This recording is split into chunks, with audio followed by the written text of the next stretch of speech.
Praise the lord, హల్లెలూయా. దేవుని పరిశుద్ధ నామానికి మహిమ కలుగును గాక. ఆమేన్. క్రీస్తునందు నా ప్రియమైన దేవుని బిడ్డలారా, ప్రభునందు మీ అందరికీ మా శుభములు తెలియచేస్తున్నాను. ఉదయకాలం ముందు దేవుని యొక్క సన్నిధి ఈ విధంగా మనకు తోడుగా ఉంచి దేవుడు ఇంతవరకు మనల్ని ఆయన కృపతో కనికరించి కాపాడాడు. ఈ 2వ మాసంలో ఈ విధంగా ఈ సోమవారం దినమందు మనము దేవుని యొక్క సన్నిధిలో ఈ విధంగా ఆయన స్తుతించి గణపరిచే కృపను ఆయన మనకు అనుగ్రహించారు. హల్లెలూయా. ఇప్పుడు మీరు నా వెనక చూస్తున్నది, నా చుట్టూ చూస్తున్నది అంతా కూడా ఏదో ఎక్కడో సిమ్లాలోనో ఊటీలోనో లేకపోతే ఇంకో ఏదో అరకులోయలో కాదు. జస్ట్ నేను ఉన్నటువంటి ఈ చిలకలూరిపేట ప్రాంతంలోనే చుట్టూ చూడండి ఎంత భయంకరంగా మంచుతో కూడినటువంటి ఈ పొగ అంతా కూడా చుట్టూ వ్యాపించింది. ఇప్పుడు సరిగా సమయం దరిదాపు 7:30-8 గంటలు అవుతుంది. ఈ సమయంలో కూడా ఇంత భయంకరంగా అయినటువంటి ఈ వాతావరణం, ఈ విధంగా ఈ ప్రకృతిని చూస్తున్నప్పుడు ఈ విధమైన వాతావరణం చూస్తున్నప్పుడు నాకు చాలా సంతోషం, ఆనందం కలిగింది. హల్లెలూయా. సో దేవుని సేవకులుగా ఈరోజు మీతో నేను చిన్న విషయాన్ని తెలియచేస్తున్నాను. రేపటి దినం సేవకుల కూడిక ఉంటుంది కనుక మొదటి ఆదివారం తర్వాత వచ్చే మంగళవారం ప్రతి నెలలో దేవుని కృప ఆలోచన నడిపింపుని బట్టి సేవకుల కూడిక ఏర్పాటు చేయడం జరిగింది. కనుక సేవకులందరినీ మేము ప్రేమతో నేను హృదయపూర్వకంగా ఆహ్వానిస్తున్నాను. ఈ మాసంలో ఒక గొప్ప దైవజనుడు, ఆయన ఒక డాక్టర్ ప్లస్ ఒక సుప్రీంకోర్టు లాయర్ కూడా ఆయన సేవ చేస్తున్నాడు, పాస్టర్ ప్రవీణ్ గారు.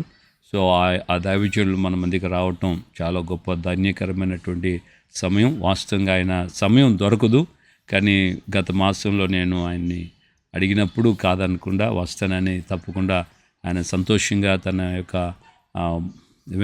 మనస్సును అంగీకారాన్ని తెలియజేశారు.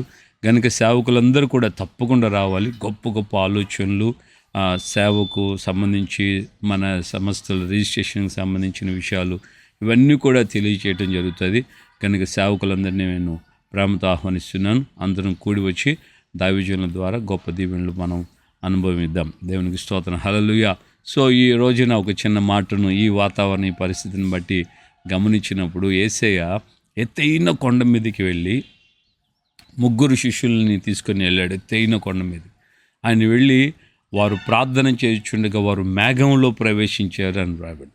సో మేఘంలో వారు ప్రవేశించారు. ఆయన ప్రార్థన చేయుచుండగా ఆయన ముఖరూపం మారింది. ఆయన వస్త్రాలు కూడా ఏ చాకలి చలవ చేయలేనంత తెల్లగా మారింది అన్నటువంటి లేఖనాలు మనం చూస్తాం. సో దాని ఉద్దేశం ఏంటంటే, ప్రభువు ఉన్నతమైనటువంటి కొండ మీదకి వెళ్ళి, ఎత్తైన కొండ మీదకి వెళ్ళి ఆ కొండ మీద ప్రార్థన చేయుచుండగా మేఘం వారిని కమ్మింది.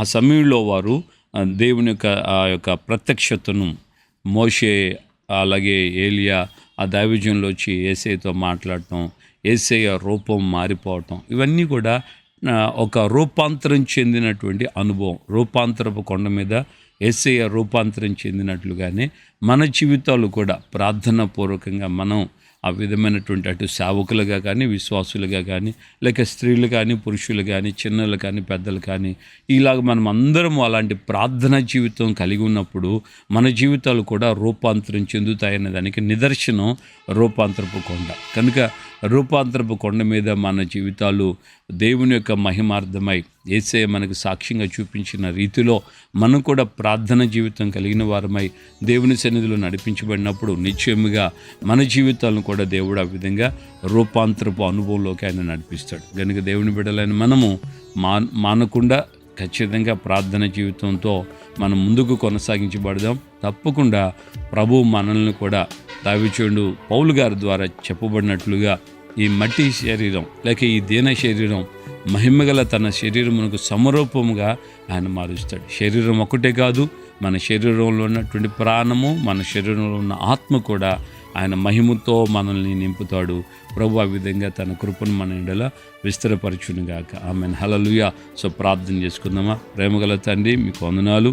ఈ ఉదయకాలం ముందు మాతో మీరు మాట్లాడిన మీ అమూల్యమైన వాక్కుని మీకు స్తోత్రం చెల్లిస్తున్నాను.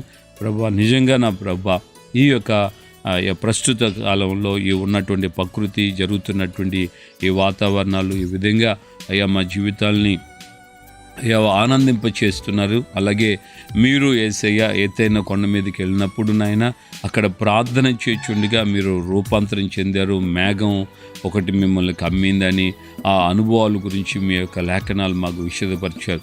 కనుక ప్రార్థన జీవితంలో మేము ముందుకు ఎంతగా ఎదుగుతామో, ఎంతగా ప్రార్థనలో ఉంటామో అంతగా మా జీవితాలు రూపాంతరం చెందుతాయని మేము నాయన ఈ శరీరము, ప్రాణము, ఆత్మ 3 కూడా మీ రాకడలో మహిమతో మేము మీరే విధంగా మహిమలో ఉన్నారు మేము కూడా ఆ విధంగా మహిమపరచబడతామని, మా జీవితాలు ప్రాణాత్మ శరీరాలు మహిమ స్వరూపంగా మారుతాయని మీరు మాకు చక్కటి నాయన విషయాన్ని మాకు తెలియచేశారు. ధైర్యాన్ని, విశ్వాసాన్ని కలుగు చేశారు. అందును బట్టి మీకు వందనాలు చెల్లిస్తున్నాను.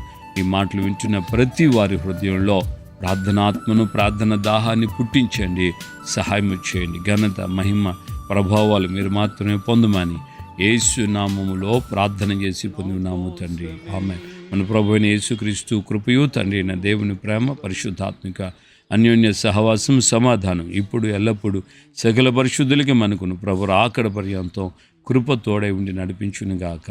Amen, amen, amen. హల్లెలూయా. ప్రభుపేట అందరికీ వందనాలు.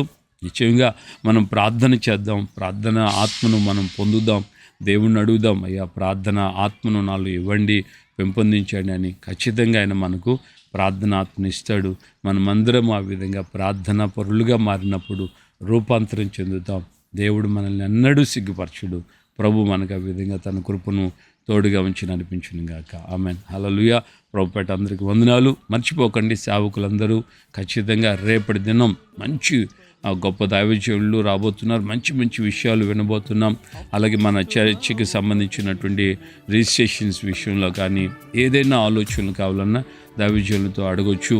ఆయన లాయర్ కాబట్టి, సుప్రీంకోర్టు లాయర్ కాబట్టి, డాక్టర్ ప్లస్ లాయర్, సో ఆ 2 విధాలుగా ఆయన తన యొక్క జీవితాన్ని కొనసాగిస్తున్నారు. కనుక మీరు తప్పకుండా మీకు ఏదైనా డౌట్లు ఉన్న రిజిస్ట్రేషన్స్, ట్రస్ట్ కానీ లేకపోతే సొసైటీ కానీ ఇలా రిజిస్ట్రేషన్స్ విషయంలో కూడా దైవజనులను మీరు అప్రోచ్ అవ్వచ్చు. కనుక మీరు అందరూ కూడా సిద్ధపడి ప్రేమతో రావాలని, మీరు కూడా అనేకుల్ని సేవకుల్ని తెలియచేసి అనేకులకి ఆ విషయాలు తెలుసుకునేటట్లుగా సేవకుల దగ్గరికి మీరు రావాలని ప్రేమతో కోరుకుంటున్నాను. హల్లెలూయా.